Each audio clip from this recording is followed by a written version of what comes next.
Welcome back to the Welsh History Podcast, episode 65, the Millennial Era.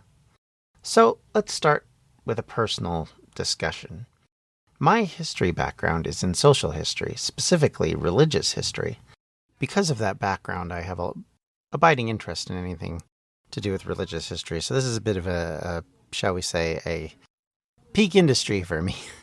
So with that said, let's move along into the story. In the past, millennialism, the idea that Christ would be returning soon, was a huge one in the Victorian period, and a number of religious organizations came out of the United States during this era. Seventh-day Adventists, the Jehovah's Witnesses, and the Latter-day Saints were formed around this period and on this ideal of a second coming. When we look at this idea of the second coming of Jesus Christ, there has always been a conversation in the Christian communities on when this would occur. Ancient Christians expected it to happen any time. Early church fathers, from Paul to Augustine, were asked the question, when would God return? Paul's advice was wait until for what he called the signs.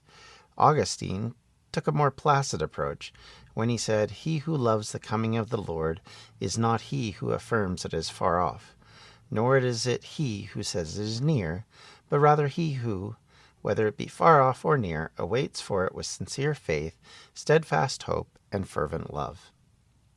In the early church, there was a belief that Rome was the devil's tools.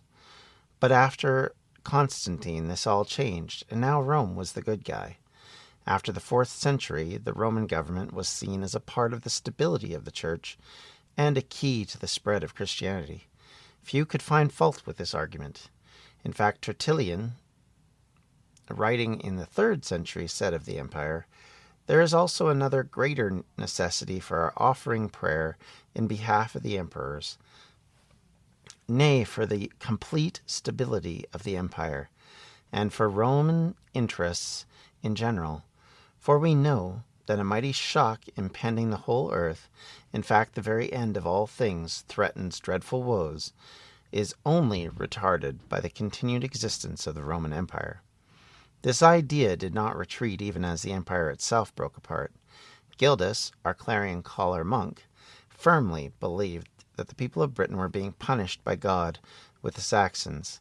He saw them as a just punishment for allowing the empire to fall, and for being, in his view, backsliders, or people who did not vigorously uphold the faith, were immoral or improper in some way in his viewpoint.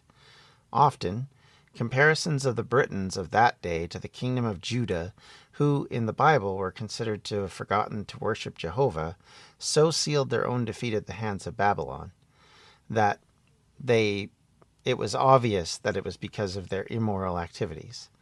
The British equivalent of the Babylonians, the Saxons, were seen as this just punishment from an angry God, not necessarily a sign of the end of the world. However, religions the world over are excited by numbers, and the number 7, for example, is seen as lucky. 12 is considered to be a sign of completeness in Christianity, like the 12 tribes of Israel or the 12 apostles. In Japanese culture, the number 4 is considered a sign of death, or just unlucky, as was the number 13 in European cultures, and still is to some extent today. So numbers have meaning. And while some doubt that there was a lot of significance to numbers in the early medieval period, there are scholars who are pushing back against this interpretation. Historian David Knowles in 1962 argued, for example, myth of an apocalyptic year 1000 had been effectively banished from serious historical writing.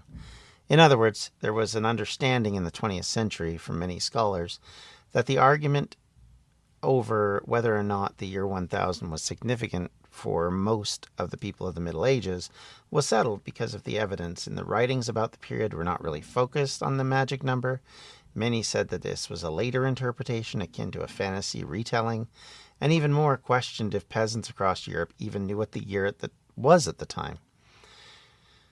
And these scholars were not alone.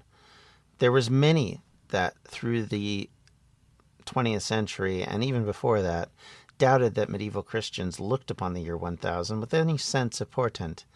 In some ways, it was felt that this was an invention of the Romance scholars, those of the 15th and 16th centuries, and there may be some truth to that. that they went too far, but Victorian and Edwardian scholars, known themselves to be suspect on conclusions they reached in their own era, are likely not to be trusted either. And even as later scholars in the 20th century continue to debate this issue, there is, in some aspects, a sense of, well, we know better. And sometimes it leads to them not looking at the evidence because they think they understand it better. And they look at older scholars as sometimes being of less value because of that. As with many things in history, the truth is likely somewhere in the middle. A peasant living in the village in mid-Wales might know little about what year it is, but certainly he or she might not be ignorant of the changing of the years and seasons. Measuring time is something that we have done as humans pretty much through all our lives.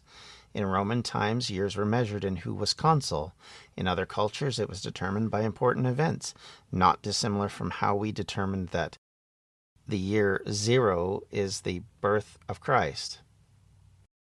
Surely any religious person would be curious about how long it had been since their God had come to earth and died. The idea of a second coming and the end of days was an old one in biblical scripture that went back to the earliest collection of the Tanakh by the Jewish rabbis after the return from Babylon. Apocalyptic Jewish writings exist as far back in full form as the era of the 1st century. The Jewish zealots, for example, looked to the return of the Messiah as a clarion call to defeating the Roman dominion of Judea, and in fact would push that to the point where they were utterly destroyed, and the only survivors from a religious experience in Jewish history at that point were the rabbis from that era. So it makes sense that as one toiled in the fields, fought droughts, floods, overbearing lords, tax collectors, magistrates, spouses, children dying, and so many other horrible and terrible things that would happen in that era, they would look to a better life and a better time with fondness, not with fear. After all, weren't all the meek supposed to inherit the earth? So, for a peasant, maybe uneducated in Latin, but listening to sermons, viewing the triumph of Christ over the wicked must have seemed like a dream come true. I think there is a misunderstanding that Latin had been the lingua franca of the church. That meant that it was the language of preaching. How would you keep churches full, or bring in new converts, and provide for those of your flock that might have need, if you could not speak in the local tongue? The language of the church was Latin, but the language of the people was Welsh. So for the uneducated Welsh, they would be spoken in the medium that they understood. The ordinances were done in magical holy language of old, but the current everyday talks had to be in Welsh. For Christians of this time period, there was a lot to see as portents. The annals in the Anglo-Saxon Chronicle were filled with comments about moons turning to blood, ravens dying by magic, terrible plagues that covered the land. It was very highly fraught biblical language, which the monks would be accustomed to. Sometimes these end-of-time tips overcame other rather important historical information. Famous king fights a 2-year war, which changes the kingdom forever, but hey, look at those ravens. For scholars, these tips and hints and portents are annoying. They get in the way of real history. But for the monks in the 10th century, they were incredibly important. They set the stage for the coming of Christ. So actually are in a way more important than the silly experiences of men and women in this life. The life to come meant a tremendous amount to them, enough to sacrifice wealth, possessions, fine bedding, sex, in some cases, good food, and exchanging them for rough lives lived squinting at by candlelight at parchment, and working their fingers to the bone in fields, and taking care of sick and elderly. Basically, it was a long, laborious lifestyle that, if they took seriously, meant that they had a long, hard road ahead. Now, were there priests who did not do this? Sure. Were they louts, drunks, abusers, deviants, criminals, thugs, and used their office for personal gain in this life? Of course they did. That's humanity. That's the way we are. At the same time, there were a lot of men and women who desperately wanted to do God's work, who believed in what they were doing, who looked forward to the day of the coming of Christ and his rule of the earth. Thus, they truly believed in what they were doing. Thus, they truly sacrificed their own personal welfare to take on this hard, terrible task of being the documenters of history, being the people that taught the morals, speaking to people and keeping them hopeful of the next life. Even as their own lives may have been miserable and terrible, they may have been suffering under the reign of a terrible king, and they may have had Viking invasions to deal with. They may have had, a husband or a wife who was miserable to them, who abused them. All of these things that they may have had, including the death of loved ones that probably happened far too often. And so the church was there to offer something for those people. And for the priests and the nuns and the abbotesses and the abbots who looked after all of these things, this was important to them. This was a critical component to them. And like I said, were there people that abused this? Yes, absolutely. There's evidence of it. It's obvious. It makes sense. But at the same time, don't believe that everybody's like that. Just like you can't believe that everybody who follows a faith is in it for the money. Sometimes they're just in it because they believe in it. And that viewpoint, while not likely pervading all of society, must have influenced some and created an expectation that they were coming to a major milestone. Scholars of the previous century may have viewed the arrival of the end of the world as being something to fear. What I'm trying to point out here is it may not be fear that drove people. It may have been hope. It may have been in a belief of a better life, in a better existence that was coming. If we were to look at Victorian America, or America in the 1800s, there was, especially in 1844, an idea that the second coming was just around the corner. People sold their possessions. They ridded themselves of all their worldly goods. And in some cases, certainly not most, and likely not very many, they even went to the bother of going and getting themselves white robes. They stood on hills waiting for the second coming, waiting to be brought up to God and saved from the ills of society. So the fact that there has been this kind of attitude and this thought that there was something better and something greater is not a surprise. And if you have something like the year 1000 looking you in the face, just like the year 2000 became a big thing for Christians. A lot of Christians believed the year 2000 was the coming of the Messiah, the end of the world. There's probably still people that have calculated, oh, well, it wasn't this. It'll probably be the year 2033, which is, if you were to math from the death of Christ, would obviously be another possible seminal year, or 34.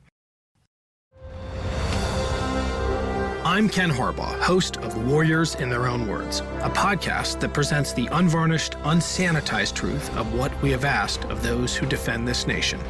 As a country, we need these stories more than ever. Stories from Americans who have borne the battle, including 30-year-old remastered interviews with veterans from World War I recounting their time in the trenches of Europe, and with veterans from World War II, Korea, Vietnam, and from our most recent conflicts in Iraq, Afghanistan, and other battlefields Americans may never have heard of. Hear their stories by listening to Warriors in Their Own Words wherever you find podcasts.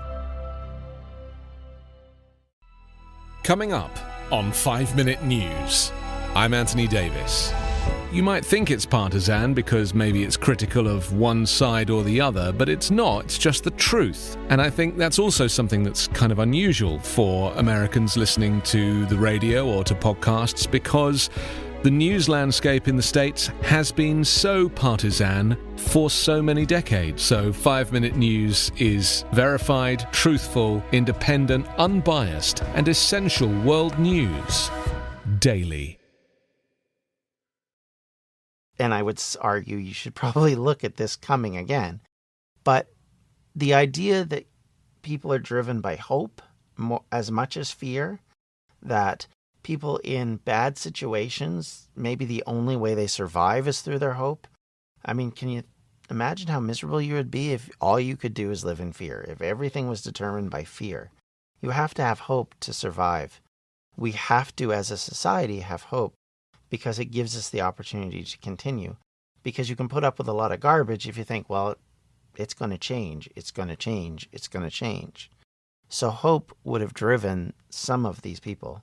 And certainly for the monks, that's why their writings, and you'll see so often they get so interested in the signs of the times, as it's called, the evidence of the second coming, that sometimes they skip out on things that actually were a tiny bit more important, simply because that was driving their attitude. And you can imagine that invasions by pagan groups that were causing mischief and destroying churches and sacking, market towns and things would be looked upon as being punishment of God. And if you look at the idea that this would be driving your mentality, certainly you can see where this would come about and be important. And we're going to talk about some evidences from around Europe in this time. And we're going to specifically talk about a couple of kings who are driving some of this agenda. We won't necessarily focus on Wales at this point, but I think it's an important thing to discuss, knowing within the context of Wales that this was going on, and likely was going on in Wales as much as it was any other place in Europe at this point. If you're believers in Christianity, and you have this idea about numbers being important and significant and lucky and unlucky, the year 1000 is a pretty darn significant year and can't just be ignored based on the fact that we have an absence of massive amounts of writings talking about how scared they are. In fact, in some ways, people still go living their lives. Even if they have a belief in something coming, they're still going to live their lives because you don't know when it's coming. So even if you think, well, it's coming in 1000, you still got a life to live. You still have a family to feed. You still have housing to get. You still have to build your farm. You still have to maintain your lands. So even if you are scared, even if you are frightened, even if you have a massive amount of hope for this new world that's coming, the old world is still very evident. And you still have to deal with the old world. So from that standpoint, that's something we need to keep in perspective, that even as we talk about this. So let's move on. So let's put a little damper on this conversation now. One of the realistic facts is the reason why a lot of academics in the modern era have denied or ignored the evidence of a millennialism in the old world is because of lack of writing, a lack of evidence from the communities. There are some evidences, but they are small. They come from people like Otto III, the Holy Roman Emperor, who, writing in that period of time, writes about apocryphal things. There is discussions in that period about the idea that the last Roman emperor will come before the Antichrist, and he will be the last great emperor. So there was a lot of mysticism wrapped up in this, a lot of idealism wrapped up in this. And to be fair, every 99 probably had some sense of foreboding for people. The end of centuries were scary times, and a lot of times things would happen that would make people feel paranoid and concerned. And that's part of the problem that we have here. How do you measure 1000 as being particularly more scary than, say, 900 or 800 or 500? There really isn't loads of evidence in this way. So why are we talking about this? Well, because even if there isn't loads of evidence, there's enough circumstantial evidence around to say that there is a possibility that we could have people musing on this idea. And we're leading to major developments in the world in this next century, things that are going to be earth-shattering in how they affect Europe. There will be the invasion of Normans into England. There will be the beginning of the First Crusade, all come in this century, and all of which will have effects on the entire world going forward. We know that for Wales, for example, the year 1000 is a beginning point of a very epic period of time. We go from being fairly well uninformed on the history of the area to getting a lot more documentation, to actually getting biographies, getting a lot of detail about how things are done, how they develop and administer their kingdoms. We get all of this information that we never used to have. There's this explosion of information now that suddenly comes along. And it's at about the same time that the Viking invasions, which have been terrorizing Europe are slowly winding down and coming to an end. And really, the last major invasions are done by this point. So we have a period of time which almost looks to be, in some cases, too good to be true. And you can see how people would think, could this be the hearkening before, the calm before the storm, the thing that happens before things go really badly? I think the contention is that there is always fears of the Antichrist at this point, the person who will rule Europe with an iron fist, who will destroy what God had created, destroy Christianity. And so there was this concept within the church, at least, that this could happen. And amongst those scholars and scholarly nobles, there were concerns about this. There were thoughts about this.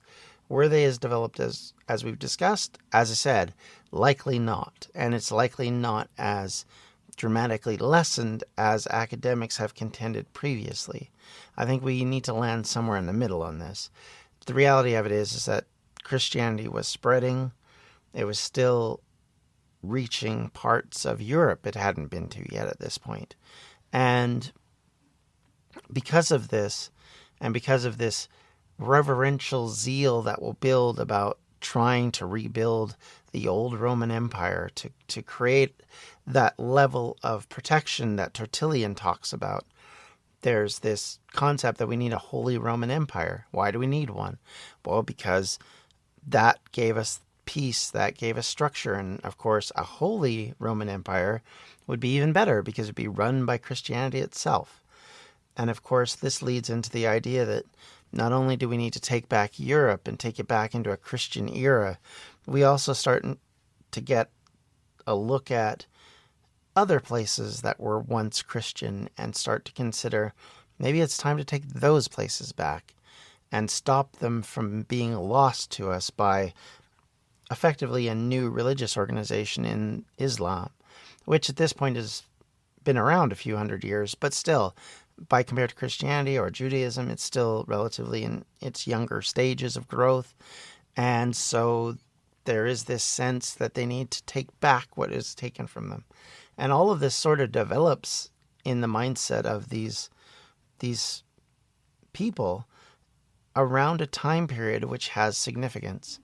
And I think that is something that sometimes I think the scholars lose track of, that there may be reasons why this is important. And this may have given people second thoughts, especially when, of course, nothing happened. There wasn't a second coming. There wasn't an Antichrist, not in the way they kept thinking of them. And so from a religious perspective, you almost see that as a second chance, a second opportunity. So if you have, or it can ruin your faith, because if Christ doesn't come when you expected him to, suddenly, you stop believing, you stop holding on to what were beliefs that made sense to you previously, because you say, if I can't trust you, then why do I continue to uphold you? Why do I continue to work to develop things for you? And so I think there's that combination of things coming into effect at this stage. And I think we're seeing that as that outgrowth happens. And like I said, for Wales, this is largely something on the outskirts of their experience. But yet it will affect Wales dramatically going into the next, at least 3 centuries, because all of these kind of thinking philosophies, thoughts, and deeds then make people think, then we must take action. And so you get the pressure from the Normans, you get the call to go on crusade, which some of the kings of Wales will do. You will get this sense of religious building, which goes on. You get things like the cistern abbeys, which start to get built in Wales during a period not long after this. The 12th century will be a very religious century by comparison to previous ones, and it will develop Wales in a way that it wasn't prior to this. There's a lot of things that are going to change dramatically. The old churches, the old rural communal churches that we've seen and talked about previously will start to dissipate. And so post-millennialism, you have a boom in church worship and in church building. And within it, the church is gaining financial support for its actions, its activities, its calls to arms, and all the while it continues to grab up land, grab up territory, and influence in the rest of Europe. And it's no different in Wales. And we'll see this go on as we go further into this. But keep in mind, this is the era where things start to change dramatically. The Welsh and the ways of doing things in the past starts to shift. And we see a much more reactionary, developmental shift that becomes much more built around dealing with the Normans, dealing with the outset of what the Anglo-Saxons got themselves into. And in the meantime, the threat of a Viking invasion dissipates. So now you have only really one problem, the Normans, to deal with when they finally come along. And we're going to go into more detail about this in a future episode. Be sure to stick with us for that. I hope you enjoyed this. I hope this was informative. It's a little different from normal. I get that. But I wanted to talk about this a little bit because it's important. I think it's important in order to understand why we go into the post-1000 era in such a different situation in Wales, in such a different situation in what we understand, what we have, the histories that we have, the information we have, and it'll hopefully give us a much better background on things going forward. And I can't wait for us to continue to talk about this. And we may do a little bit of backtracking in the next couple of episodes, but after that, we'll move back forward and we'll start to move into the next big era of Welsh-English conflict, which is, of course, the Norman era. Until then, thank you very much for listening. Any comments, concerns, please reach me at welshhistorypodcast@gmail.com. Or you can contact me on the Twitter account, which is at WelshHistoryPod. Or you can come on our Facebook page at facebook.com/WelshHistoryPodcast. Send us a message and let me know what you think and what your thoughts and opinions are about this kind of thing. And finally, I just wanted to once again give a bit of a plug to our live stream, which is coming up next month, and is actually just barely under a month left for it. It is a really amazing charity we're working for, Anxiety Gaming. Next week, we're going to be publishing an episode with the founder of Anxiety Gaming, talking a little bit about the role of the organization, giving us a bit of background, and hopefully some insight into why we're fundraising for them. And I hope you'll consider donating to this cause, because I think it's important. I think mental health issues are something that a lot of people don't realize how bad they are and how tough it is for people to deal with them. They're kind of silent. They're not obvious. A lot of people can act totally normal and yet have mental problems that you just don't see because you don't see them every single moment of the day and you can't see inside their heads. So we feel strongly that this is a great charity. I really hope you'll consider it. My hope is in the next little while that you'll donate to the cause so that we can reach our goal this year, which is $2,000. Currently, as of this recording session, we are at $800, and I would love for us to get to $1,000 before the end of next week, so that we're going into basically most of November trying to build on the last half. And any donation is appreciated, and thank you so much for listening. Thank you for taking the time for this podcast, and we'll talk to you later. Take care, everybody. Bye. Edge of the Abyss Creations is a proud sponsor of the Welsh History Podcast, your one-stop shop for unique jewelry, paintings, and other crafty creations. You can find us at facebook.com/edgeoftheabyss1. This has been a Distractions Media production. For more info, you can check out everything we do at distractionsmedia.com. History is the greatest adventure story. But does it ever leave you wondering what the women were doing all that time? This is Lori from the Her Half of History podcast, and the answer is that some women were seizing power, or escaping slavery, or spying for their country, or creating artistic masterpieces, while countless others were doing the laundry, getting married, and wondering why their clothes don't have more pockets. If you would like to hear the stories of women doing all of those things, check out Her Half of History at herhalfofhistory.com or wherever you get your podcasts.